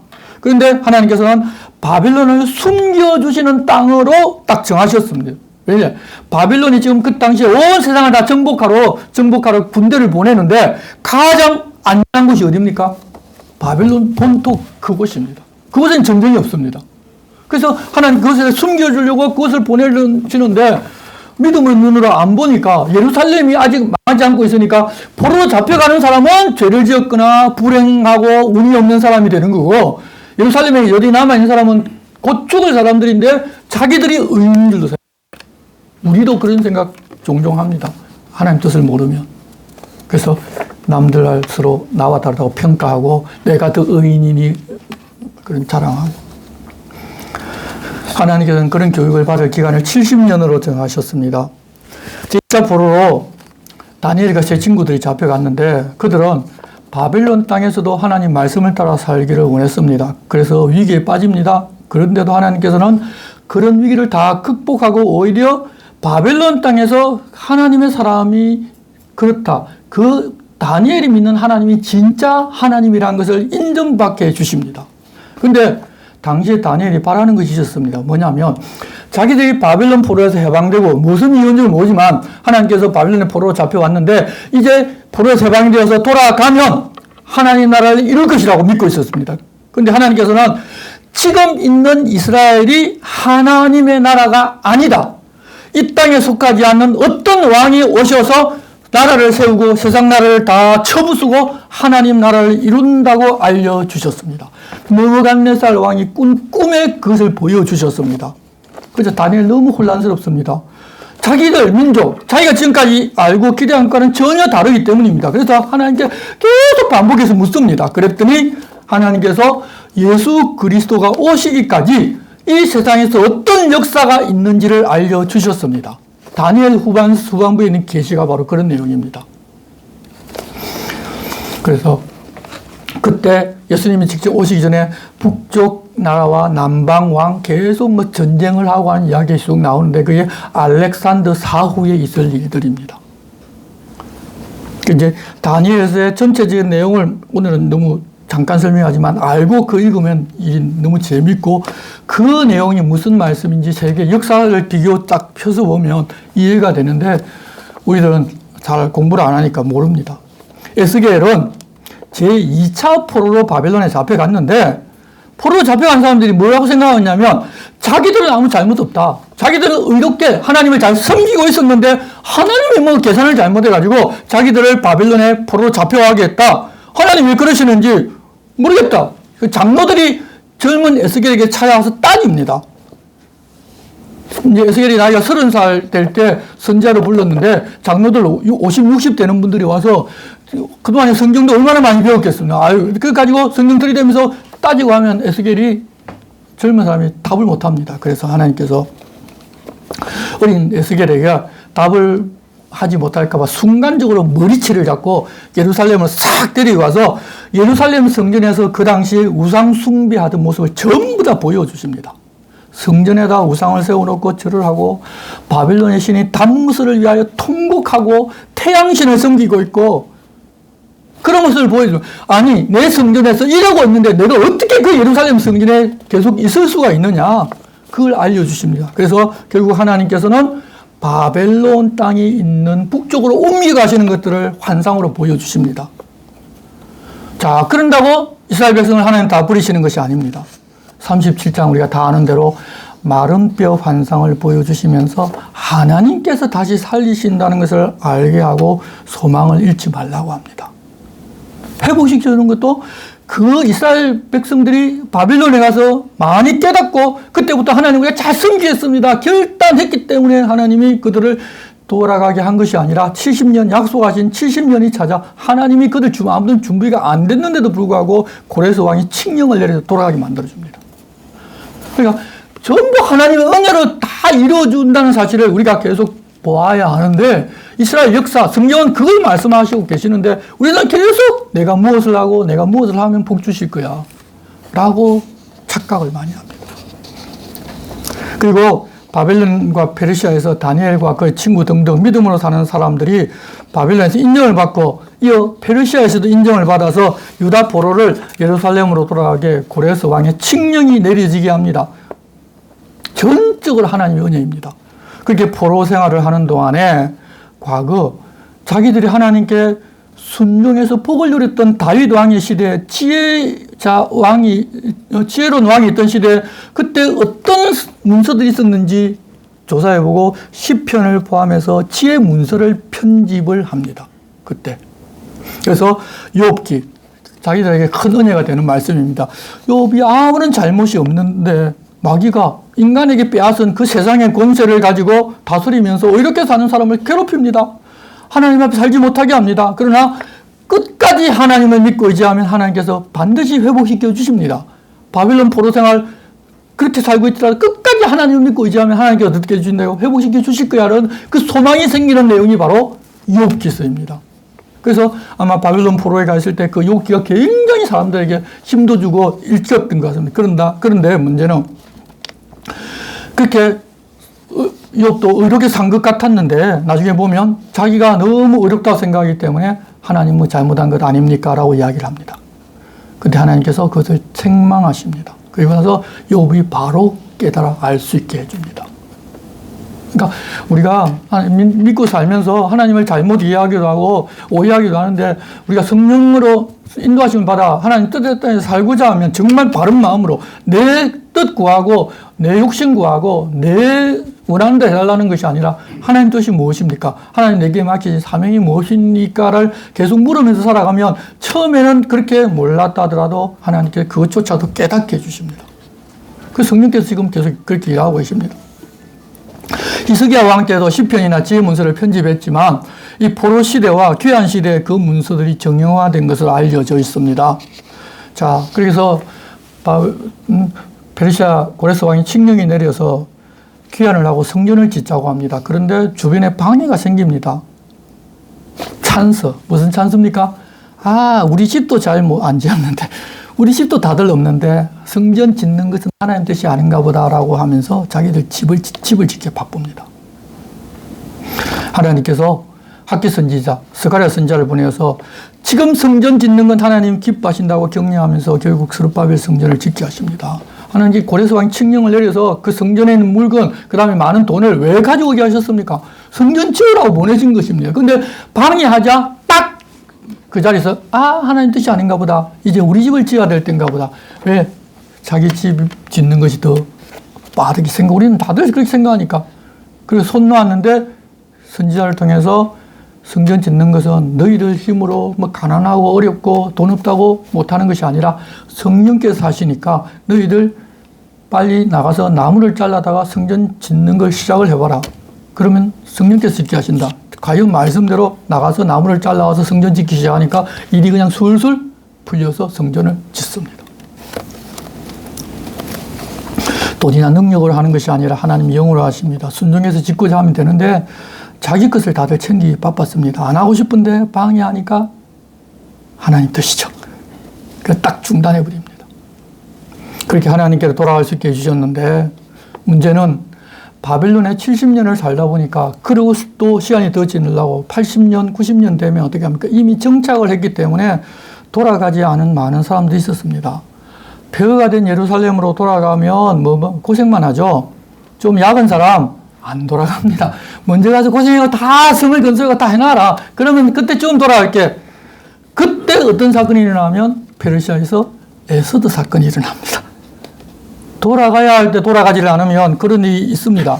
그렇지만 그렇다고 하나님께서 밉다고 우리는 너무 그런 사람들이 미운데 먼저 돌아가는 수다 내가 먼저 돌아갈다고 생각해 보십시오. 페르시아에서 얕게 안 돌아오고 있던 저 사람들 어떻게 하면 좋겠어요? 한번 치면 좋겠죠. 그런데 하나님께서는 버리고 구원 안 해주시는 것이 아니라 다 구원해 주십니다. 우리가 믿고 있는 하나님은 자기 백성들을 위해서 그렇게 일하시는 분임을 보여주십니다. 학사 에스라가 좀 늦게 예루살렘으로 돌아옵니다. 2차로 귀환합니다. 2차로 귀환하기 때문에 먼저 온 사람들이 자기들 성전도 지어놓고 했는데 기득권을 딱 가지고 있으니까 에스라가 에스라서를 쓰면서 나는 학사 겸 제사장 아론의 멧대손 제사장이다. 왜 이야기냐면 다 기득권 우리가 성전 지어놨는데 늦게 온 지가 뭔데 이렇게 하니까 야 나 아론의 무슨 제사장이야 뭔 찍소리 하지 마 이렇게 지금 성경을 기록을 한 거예요. 그러니까 우리가 그런 분위기를 성경 쪽에서 성경을 자주 읽으면 읽을 수 있어요. 그래서 딱 봤는데 하나님께 성전을 지었으니까 제사는 잘 지냅니다. 문제는 사람들의 삶이 예전하고 똑같았어요. 이방 여인들 다 데려와서 결혼하고 이방 여인들이 섬기는 신도 그때 같이 섬기기 시작합니다. 하나님께서 원하시고 기뻐하시는 삶을 살자고 이제 페르시아에서 돌아와가지고 그렇게 살자고 했는데 그 사실을 모르고 여전히 제사만 지내면 다 되는 줄 알고 자기 마음대로 살기 시작합니다. 백성의 지도자들이 어떤 앞장섭니다. 왜? 돈이 많기 때문에. 에스라 중심으로 하나님 말씀대로 살기라고 언약을 딱 맺고 이방 여인과 결혼, 난 이방 여인들 다 내쫓았는데 쫓겨난 사람들이 가만히 있냐? 안 있습니다. 고향으로 돌아가서 친척 간 힘 있는 사람들 전부 동원해가지고 예루살렘 성으로 쳐들어가서 성을 부수고 문 전부 다 파괴해버립니다. 그렇게 되니까 에스라가 개혁을 하자고 해도 누가 듣습니까? 안 듣습니까? 이제 안 듣습니다. 그 소식을 페르시아에 있는 느헤미야가 자기 동생을 통해서 듣고서 아닥사스다 왕에게 찾아가서 나를 유다 총독으로 보내달라고 합니다. 그래서 느헤미야가 유다 총독으로 와서 여러 방해에도 불구하고 성벽을 다 세우고 성문도 다시 만들어 답니다. 자, 그러면서 제사장 겸 학사 에스라와 함께 수문학 광장에서 율법책을 읽고서 그 율법책을 읽는 그 순간 자기들 조상과 자기들이 무엇을 잘못했는지를 깨닫고 통곡을 합니다. 하나님께 자신들을 통하여 무엇을 바라셨는지도 알았고 자기들이 무엇을 잘못했는지 다 알았다는 것입니다. 그러면 어떻게 막 사람이 엄청 달라지겠죠. 말씀을 듣고 그렇게 달라지는 것 같았습니다. 그런데 느헤미야가 페르시아 왕과 약속한 날짜를 딱 지켜서 페르시아로 돌아갔습니다. 그 사이에 나이가 많은 에스라도 세상을 떠나신 것 같습니다. 그랬더니 이 백성들이 페르시아로 돌아간 느헤미야가 다시는 예루살렘으로 오지 않을 것으로 생각하고 또다시 원점으로 돌아가 버립니다. 자기 하고 싶은 대로 다 하고 이방 여인들 다시 끌어들여서 결혼하고 난리가 났습니다. 느헤미야가 페르시아로 돌아가서 영구 귀국을 해야겠습니다라고 청을 넣고서 허락을 받아 예루살렘으로 돌아왔더니 그냥 그 모양 그 꼴이 되어 있더라는 것입니다. 그래서 느헤미야가 다시금 개혁을 하고 하나님 말씀대로 살자고 약속을 하고 믿음의 삶을 살아갑니다. 자, 사람이 있으면 그렇게 되는데 문제는 그 느헤미야가 영원히 삽니까? 아닙니다. 느헤미야가 죽자마자 백성들이 다시 또 예전 상황, 포로 잡혀가기 전 상황으로 그대로 돌아가 버립니다. 그래서 소출의 11조를 드리지를 않아서 레위인들이 그것으로 먹고 살면서 하나님 말씀을 가르치고 하나님 뜻대로 살게 해야 되는데 11조를 바치지 않아서 먹고 살 길이 없으니 레위인이 뭘 해야 됩니까? 먹고 살기 위해서 농사를 지으러 가고 양떼를 치러 가버립니다. 하나님 말씀을 가르칠 사람이 없습니다. 그런데 그렇게 되면 레위인들의 11조를 또 받는 제사장은 어렵고 힘든가 하면 그게 아닙니다. 그렇게 되면 하나님 말씀을 듣지 않고 제 마음대로 살면 뭐가 더 열심히 하게 되냐? 제사는 더 열심히 지냅니다. 그래서 우리 제사장은 잘 먹고 잘 살게 됩니다. 그래서 말라기 선지자를 하나님께서 보내어서 마지막으로 우리가 한번 마음을 터놓고 이야기 한번 해보자 하고 이야기를 시작합니다. 내가 너희들을 사랑했다고 하나님 말씀하시니까 이스라엘 백성들이 하나님 언제 우리를 사랑했습니까? 라고 이야기합니다. 이 이스라엘 백성들의 사랑이라는 개념과 하나님의 사랑이라는 개념이 다릅니다. 이스라엘 백성들은 무엇을 사랑한다고 생각하고 있냐면 자기들을 바벨론처럼 큰 나라로 만들어서 온 세상을 정복하게 해주는 그런 힘을 가진 나라가 되게 해주는 것을 사랑이라고 이 사람은 생각하고 있습니다. 그렇게 풍요를 누리면 자기가 사랑받았다고 생각한다는 거예요.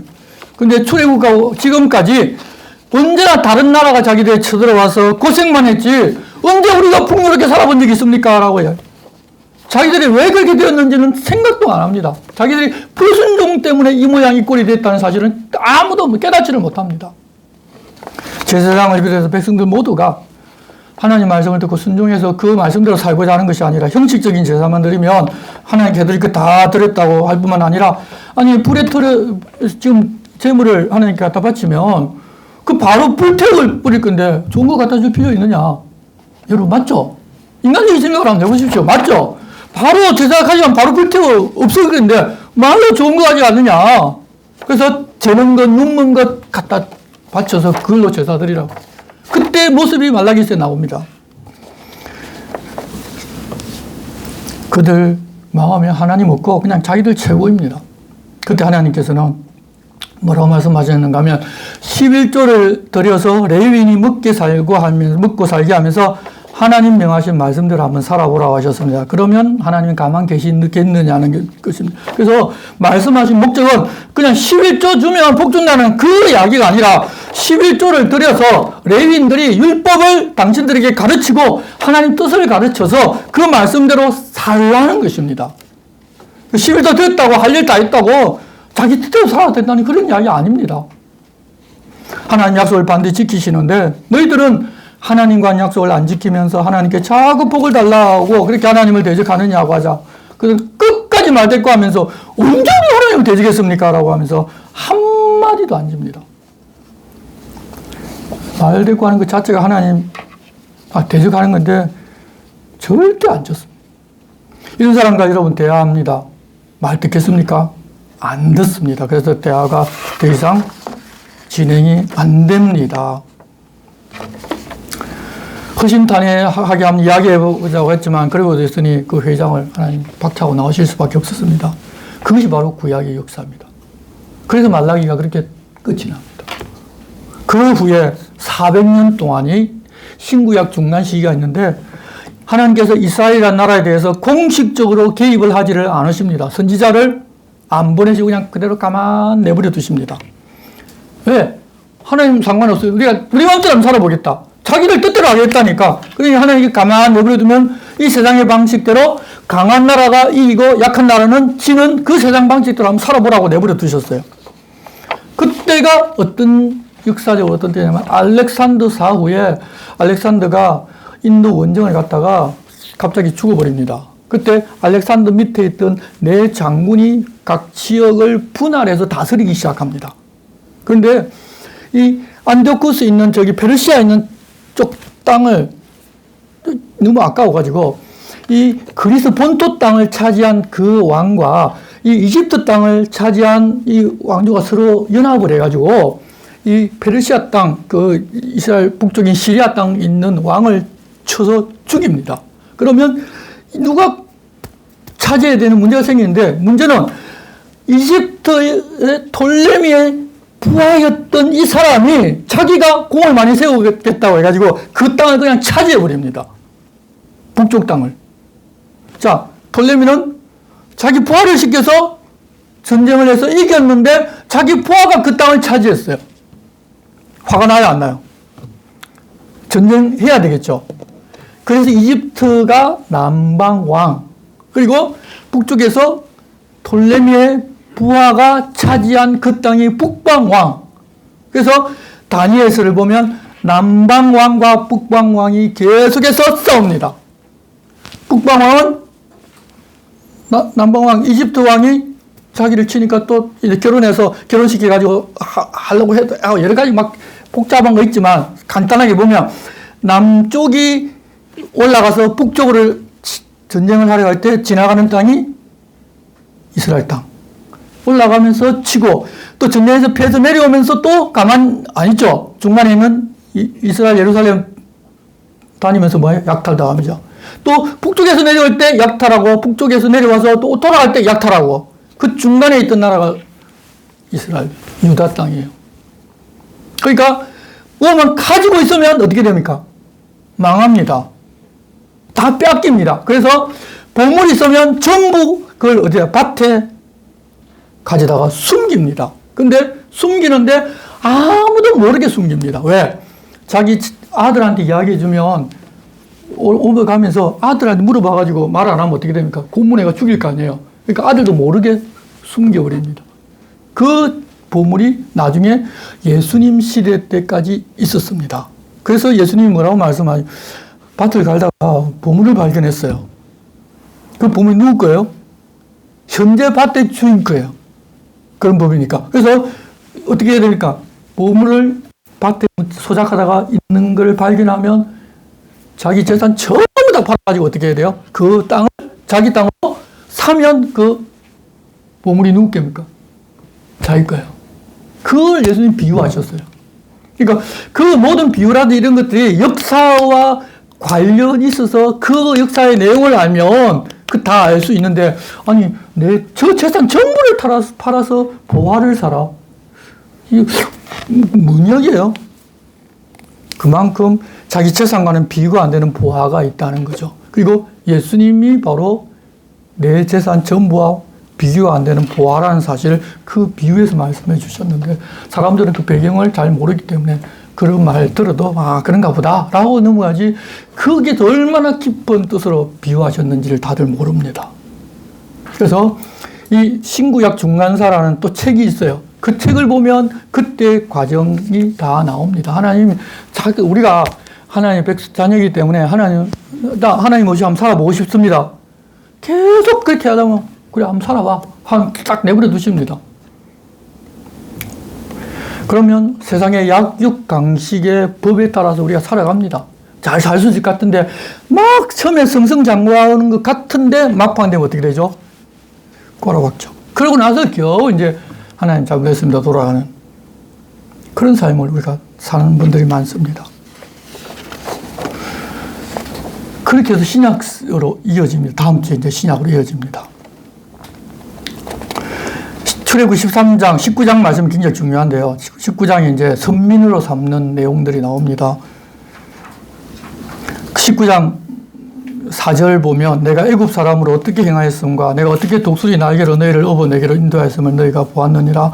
세계가 다 내게 속하였으니 너희가 내 말을 잘 듣고 내 언약을 지키면 너희는 모든 민족 중에서 내 소유가 되겠고 너희가 내게 대하여 제사장 나라가 되며 거룩한 백성이 되리라. 넌 이 말을 이스라엘 자손에게 전할지니라. 모세가 내려와서 백성의 장로들을 불러 여호와께서 자기에게 명령하신 그 모든 말씀을 그들 앞에 진술하니 백성이 일제히 응답하여 이르되 여호와께서 명령하신 대로 우리가 다 행하리이다. 모세가 백성의 말을 여호와께 전하며 이렇게 해서 시내산에서 하나님은 이스라엘 하나님이 되고 이스라엘 백성은 하나님의 백성이 되어서 온 세상에 하나님께서 어떤 분이시지를 알려주고자 언약을 맺고 눈에 보이는 하나님의 나라를 이 팔레스타인 땅에 세우고 그런 척박한 땅에서 하나님 복 주셔서 잘 먹고 잘 살고 행복하게 사는 그 모습을 아직도 하나님 모르는 이 모든 나라 사람들에게 보여주어서 하나님이 누구신지를 알려주라고 먼저 그들을 택해서 복을 주셨는데 그들은 그 사명을 감당하지를 못하고 지금 이 모양 이끌고 있습니다. 그런데도 불구하고 하나님은 영원하게 이스라엘 백성들, 그 백성들을 책임진다고 약속하셨기 때문에 어떻게 합니까? 지금 이스라엘 민족들이 세상에서 뛰어난 민족이 되어 있는 것은 현실입니다. 왜? 하나님은 약속을 변치 않으시기 때문에. 그런 것들을 보고 우리를 향한 하나님의 약속과 하나님의 사랑과 이런 것들을 우리가 잘 볼 수 있어야 합니다. 그러니까 성경을 전체적으로 여러분들 보기 시작하면 하나님 안 믿는 게 이상하죠. 진짜 종종 하나님 잘 믿다가 어렵고 힘든 일이 있으면 내게 왜 이런 일이, 내가 하나님한테 지금까지 한 게 뭔데, 얼마나 많이 했는데 왜 이런 일이 생기는가, 이런 사람들 생각을 하고 이런 말씀을 하시는 분들이 많은데, 하나님을 믿고 사는 것은 하나님과 이런 저런 형편과 처지에 상관없이 하나님과 함께 사는 것을 믿는다고 말하지, 하나님 믿으면 나한테 복을 주셔서 하나님 잘 믿으면 내게 아무런 일도 없게 해주실 거야. 그거는 내가 생각하는 것이 하나님을 믿는 믿음하고는 다릅니다. 그거는 세상 우상을 믿는 종교입니다. 기독교는 어떻든지 간에 하나님과 함께 살아가는 것, 그리고 살면서 그 말씀대로 행하고 사는 것이 바로 우리 하나님께서 우리들에게 구별하여 세우신 믿음이라는 것을 여러분 꼭 기억하시기 바랍니다. 그러면 환경과 처지와 상관없이 나중에 빌립보서 같은 데 보면 항상 기뻐하시고 범사에 감사하라. 망했는데 감사해요. 하나님의 뜻이 있고 하나님이 필요해서 더 유익을 위해서 나로 하여금 망하게 하셨는데, 그럼 그게 눈에 보이는데 감사가 안 나오겠어요? 그 눈에 못 보기 때문에 내가 당장 어렵고 힘들다고 감사가 입에서 사라지고 원망, 불평이 나오죠. 교회에서도 열심히 봉사했는데 날 좀 안 알아주면 원망과 불평, 하나 내가 얼마나 했는데 남들이 나를 못 알아준다고 시기 질투하고. 우리 중직자는 그렇게 이제 완전히 새로운 시각을 가지고 새롭게 보면서 사는 사람들입니다. 그러니까 성경을 앞으로 읽으면서도 오늘 대충 개요를 말씀드렸으니까 기본적인 이런 눈을 가지고 틀을 가지고 한번 보시기 바랍니다. 그러면 성경을 보는 눈이 달라지고 성경을 이해하는 눈들이 완전히 달라질 것입니다. 야베서 구하였더니 주었더라. 그래서 우리도 열심히 구하자. 그게 중요한 게, 구하기도 해도 주시죠. 근데 그것보다 훨씬 더 중요한 게 뭐죠? 말씀에 순종해서 사는 게 더 중요해요. 그게 핵심. 구약 성경은 처음부터 끝까지 흐르는 말씀이 그것인데, 거기다가 어렵게 힘들 때 구한 거, 다윗도 시편에서 구하고, 물론 구할 때 어렵게 힘들 때 구하면 하나님 들어주시지만, 제일 가장 중요한 줄거리는 말씀에 순종해서 사는 그걸 하나님 원하신다는 걸 우리에게 알려주시는데, 그걸 우리가 성경을 읽으면서 보지 않고 몇 장 몇 절 구하니 주시더라, 우리도 구하자.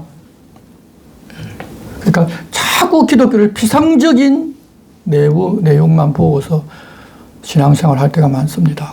이제 중직자 장로님쯤 되시면 이제 그런 부분보다 좀 더 깊이 있게 하나님을 만나고 하나님 무엇이 원하는 것이 무엇이고, 하나님 내게 부자로 살게 하시면 부자로 살게 하실 이유가 있기 때문에 부자로 살게 하셨고, 나로 하여금 가난하게 살게 하셨으면 또 가난하게 살게 할 이유가 있기 때문에 가난하게 살게 하신 거예요. 열심히 믿고 잘하면 다 부자로 만들어 주신 거 아니에요. 하나님 필요해서 하시는 거예요. 필요해서.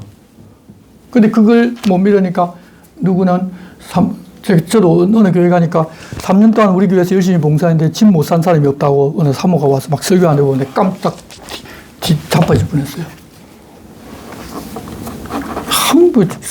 몰라도 너무 몰라. 성경 하나도 모르는 분이. 그런데도 여러분 3년 동안 열심히 교회 봉사하고 집 사고 싶으니까 아멘 하는 거죠. 오늘날 현실이 그렇습니다.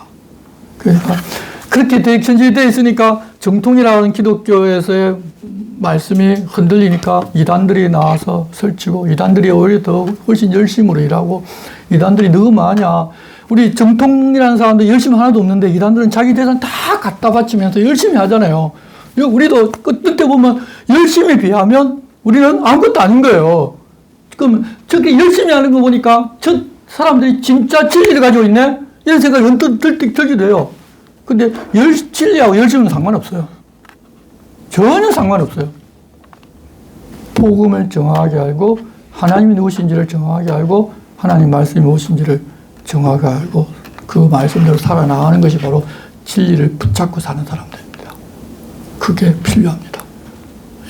이상으로서 구약 모두 마치겠습니다. 기도하겠습니다. 하나님 은혜를 감사합니다. 오늘 정직이 첫 시간 구약 성경을 창세기부터 말라기까지 대충 보게 해주셔서 감사합니다.